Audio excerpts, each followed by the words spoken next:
It's got to be super tough to be where you are right now. I know because I used to live inside of jails and prisons across America, and I know that the decisions you make today are really going to determine what life is like for you when you come home. When I started in this journey, everything was falling apart.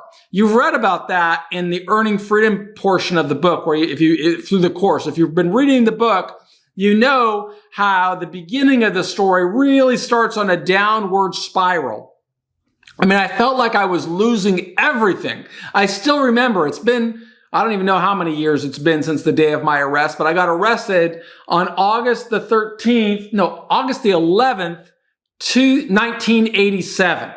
So it was August the 11th, 1987. I'd never been incarcerated before. I'd never been arrested. And authorities came, they pointed their gun at me, and they took me away.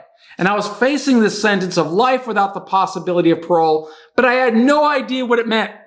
All I knew was that I hated jail and I hated prison. But at that moment, I had the wrong aspiration. Right? That's the fundamental lesson plan in lesson number 5 is aspiration. And you're going to hear me talking about the quiz for aspiration a little bit later. But in order for it to make sense, I kind of got to tell you about that trajectory. And I know you've read about it in the book. I know that you have learned about it through the module. But here's what I'm thinking about it right now. Is they took me in, I remember being in that jail cell, and the only thing I wanted, the only thing I aspired to happen was I wanted to get out of jail. I wanted to get out of prison. I didn't give any thought to what was realistically going to happen to me, because in my case, I was guilty. You know, I made the bad decisions. I broke the law. I was facing a serious charge, but I wanted to believe it was going to work out in my favor somehow. I didn't have a plan on how to get there, but I remember after being in jail for several months and getting a trial date set, I remember calling my wife at the time, not the wife I'm married to now, and I remember telling her to make a reservation at a nice restaurant. It was Canlis Restaurant in Seattle, Washington. And I remember saying, because I'm going to go celebrate at Canlis as soon as the jury acquits me. Well, turned out to be not a very realistic plan, because the jury did not acquit me. Instead, the jury convicted me of every single count. And it was when that jury convicted me of every single count that I started to embrace this principled, values-based way of living that I try to share through this course. In fact, everybody on our team has gone through a similar epiphany, a similar moment when they had to come to accept where we are. And they had to come to accept not only where they are, but also where they wanted to be, what they wanted to become. And as I've written about throughout the lessons and the courses, for me, the whole goal was to come back to society with my dignity intact and with opportunities to live and function as a good citizen. I didn't ever want to be running from the law. I didn't want anybody running from me. I just wanted to be an American. I just wanted to, live in our country and have a better life.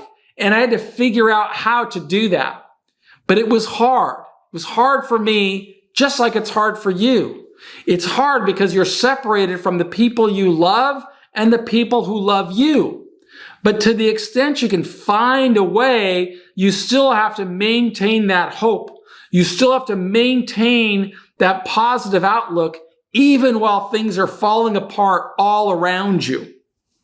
And in the previous module at the assessment, I featured my friend Joshua Lease, who just got out of prison, and what kept him alive, what caused him to change his life. But I remember once I got convicted and I was facing life without parole and I got sentenced to 45 years, I remember saying, I don't even know how to have an aspiration for the future. I don't even know what that means, because I hadn't been alive that long and I was going to be in prison longer than I had been alive up until that point in my life. But I remember getting these stories from people along the way. I remember Eugene Fisher, who was in fact serving a life sentence. And Gene told me this story about, forgot her name. I think it was Felicia or something like that, Oriachi, or Feliciana Oriachi or something like that. And it was about this journalist who got married to somebody in prison. And I remember thinking to myself, because by that time, everything had fallen apart. Now, the woman I was married to served divorce papers to me. They called me lieutenant's office. I got the divorce papers. I got sentenced to a long term in prison. People in my family were, getting sick. My father contracted Alzheimer's disease and was losing his memory and his cognition. My family was moving on. My sisters got married. My little sister had children, and you're in prison. And yet you still have to maintain hope. And I found that hope by listening to stories of other people. When I read that, or when Eugene Fisher told me that story about a woman who married a guy in prison, I got kind of motivated. I got kind of inspired. I said, wow, maybe someday I can do that. Maybe someday I could bring a woman into my life and get married, even though I'm serving a 45-year sentence. So there was an aspiration. There was an aspiration later of saying, I'm going to learn how to connect with business leaders, and I'm going to learn how to talk as if I'm a businessman. And maybe someday I'm going to not live inside of a prison. I'm going to see myself living in a home like this with a lot of room, more room than I could imagine. I remember my family used to send me pictures of houses, and after so many years in prison, I didn't understand why you have to have so much space in a house, because, you get used to living in a cubicle or living in a cell and being locked up and having to go outside and running around a track. And I couldn't conceive at the earliest time of what life would be like later.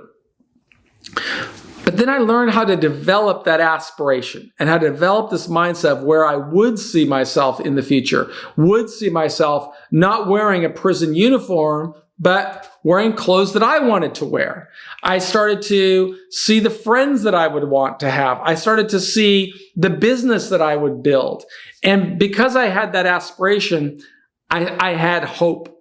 I had hope to get through that really difficult time. While weeks were turning into months and months were turning into years and years were turning into decades and people were dying and people were moving on. And I learned how to create opportunities out of nothing because I was just in prison. Well, I was in prison like everybody else is in prison, right? There were 2,000 people in most of the prisons where I was held. And all of us had similar experiences where calendar pages were turning and where we had to begin thinking about what was going to come next in our life. I think that what got me through that journey is what I'm going to ask to get you through that journey. Don't stop living in the moment, but also project yourself into the future that's right for you. Where are you going to be?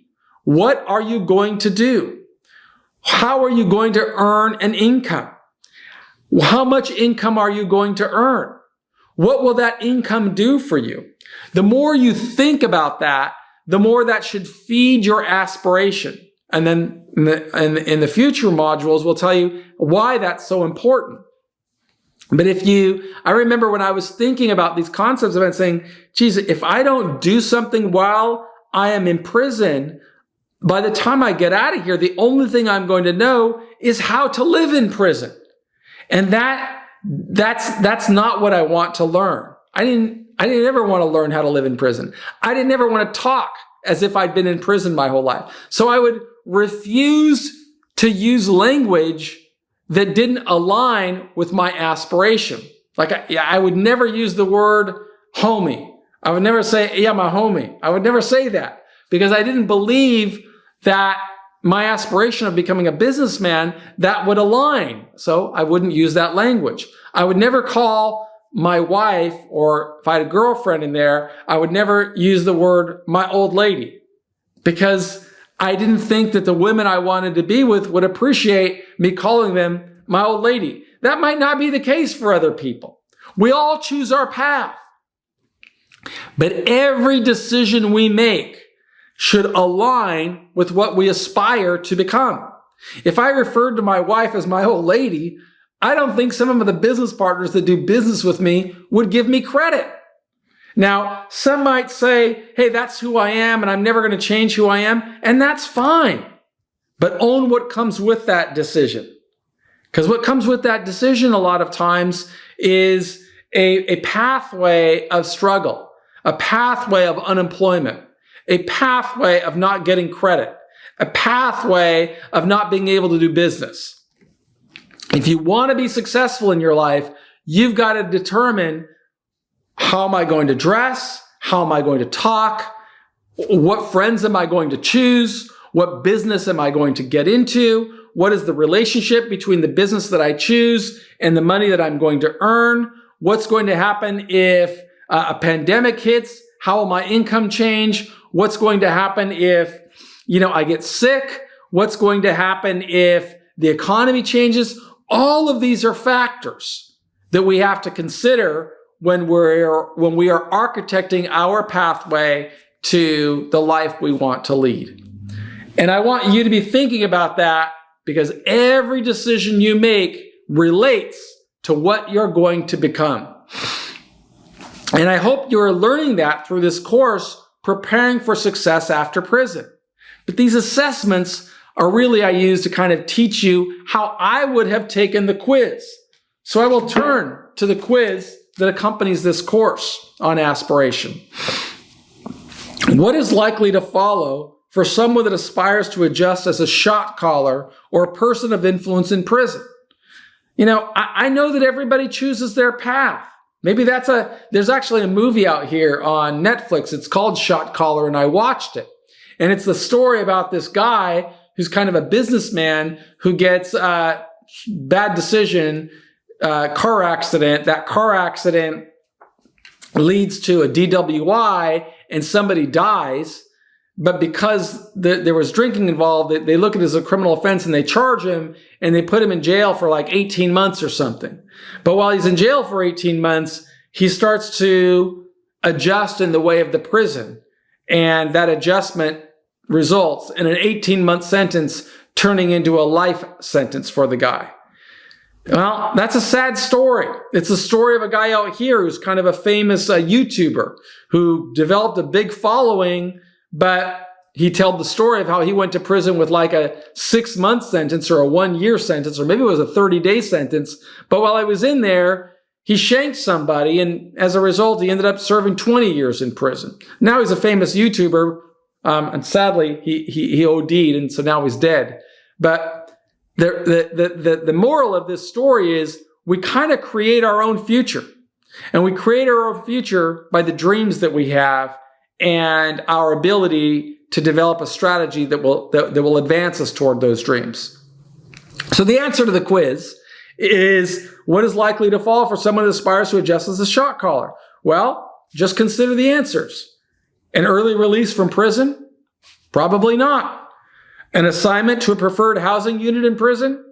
Probably not, unless the preferred housing unit is segregated housing or the special housing, the SHU unit at Pelican Bay. An abundance of career opportunities that would lead to a life of fulfillment and happiness upon release? I doubt it, unless that person aspires to always have problems. D, continuing problems with law enforcement and separation from loved ones. Which of those 4 is the most likely outcome for the person who chooses to adjust as a shot caller? I guess we all have to decide what we aspire to become. If you're in a course called Preparing for Success After Prison, well, think about these options and figure out what's right for you.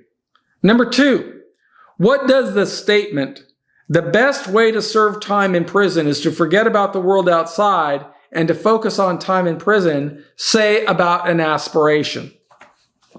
Here's your options.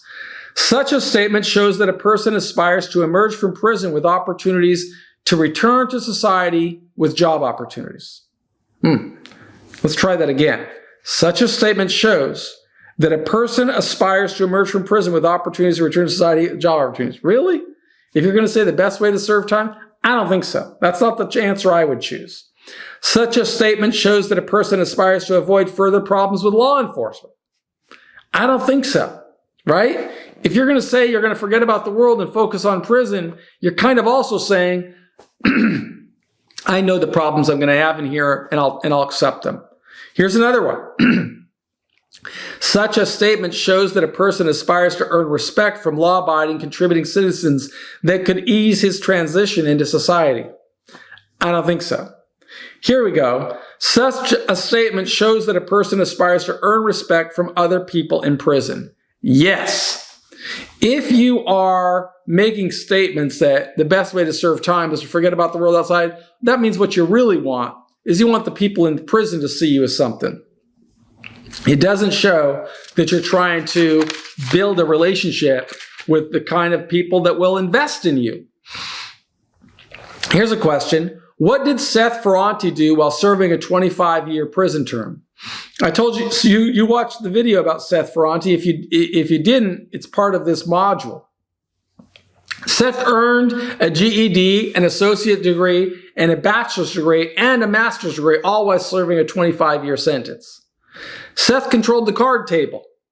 Seth said he didn't care about spending time in solitary confinement because the hole is just another part of the penitentiary. How many times have you heard that, right? Well, you can hear that from people who aren't thinking about success.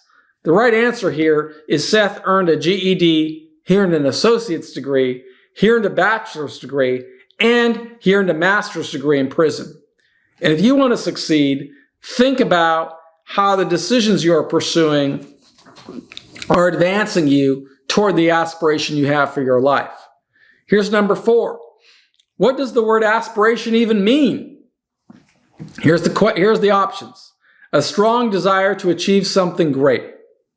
An obstruction to getting things done. Something only understood by a small number of people. Having unlimited power. Well, the answer, it's a strong desire to achieve something great. Aspire to something great. Become the best in the world at something, and you will be living an aspiration, right? That doesn't happen by accident. Number 5, what resource did the author create to help him overcome challenges he would face after his release from 26 years in prison?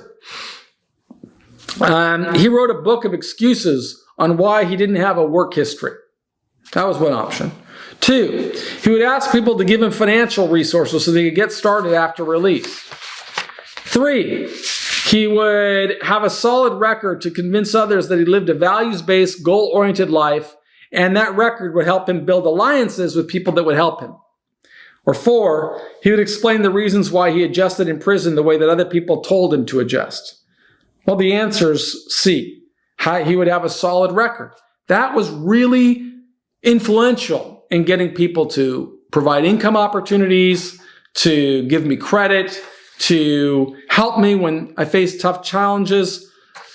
That record I built in prison was very helpful. And the record you're building should also become a resource for you. Number 6, which of the following goals would not align with the author's aspiration for success upon release? By the time he completed 10 years, he would have at least 1 university degree. By the time he completed 10 years, he would become a published author. By the time he completed 10 years, he would have a support network that would include at least 10 mentors. I can tell you, those were definitely the 3. Here's one that didn't matter. By the time he completed 10 years, people in prison would consider him a shot caller. Not real high on the priority list.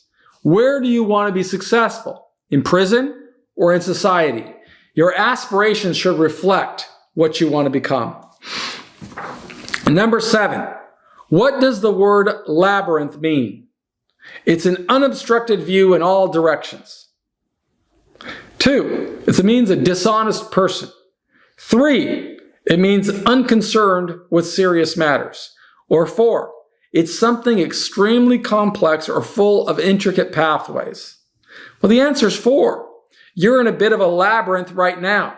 You see, every decision you make, if you're in jail or prison, or you're going through this process in some kind of way, has an opportunity cost, right? If you choose this path, well, this path is forever behind you. If you choose this path is forever behind you. Make sure that you choose a pathway that is going to lead you to become the successful person that you aspire to become. That's why aspirations are so important. Let's go to number 8. How did Seth Ferrante's aspiration influence his life upon release from prison? Well, when he left prison, he had troubles finding employment. 2, when he left prison, he had a difficult relationship with his probation officer. 3, when he got out, he had opportunities to begin his career as a filmmaker. 4, when he got out, a probation officer violated his conditions of release because he associated with other felons. Well, the answer is, when Seth got out of prison, he became a filmmaker and he started making films. And right now he has a film on Netflix that's won a series of awards and has made him a lot of money. Not bad for a guy who was serving a 25-year sentence. What great thing are you going to do when you get out of prison? I remember being with Seth in prison, and he was talking about wanting to become a filmmaker. So he made decisions along the way that would advance that possibility, just like you can do. You may not want to be a filmmaker, but whatever it is you want to become, you could be making decisions today that will help you realize your aspiration. Which of the following is an opportunity any person in jail or prison could seize to advance prospects for success upon release? 1, a person could develop a managerial role in a restaurant. Probably a little difficult to do from in prison. 2, a person could launch a viable campaign for a political office. 3, a person could build stronger writing skills and stronger verbal communication skills. 4, a person could become a certified automobile mechanic. Well, maybe some people in some prisons or in some conditions can do some of those things. But one thing that every person in jail or prison could do is work toward building stronger writing skills and stronger verbal communication skills. And if a person does that, more opportunities will open. I can tell you one of the biggest challenges I have in my company is finding somebody who can write exceptionally well. That's a very high-paying job out here. So develop those skills and more opportunities will open for you. 10, what does the word dubious mean? Well, here are your options. Something that can be challenged, a doubtful promise or outcome, or something done intentionally. There's actually a 4th option, but I don't see it here. So I'll just make one up. It means, getting 2 base hits in a baseball game. Okay? No, the only answer is there's only one answer. It's a doubtful promise or outcome, a dubious outcome. Okay? Pursue things that you can control and lay out the groundwork that will help you succeed. But start with an aspiration. Visualize the best possible outcome in your life and then lay the plan. Create your tools, tactics, and resources. Execute your plan every day, and you can become a lot more than what other people say you become. I know that from having interviewed more than 10,000 people. I know that from having provided jobs for formerly incarcerated people. I know that if somebody has the right aspiration, they can become something extraordinary. Like my partner, Justin Paperny. You may have read about him in some of our books.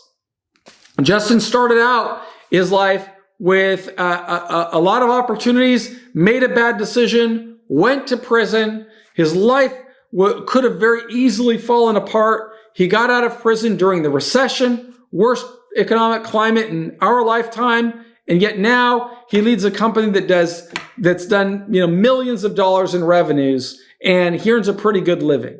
Why? Because he decided to pursue his aspiration. That's what we want you to do. That's what every member of our team has done. Success after prison doesn't come by accident. It comes by following a disciplined, deliberate plan. So get started on making your plan today. I'm Michael Santos, and on behalf of our entire team at Prison Professors, we thank you for being a part of our community.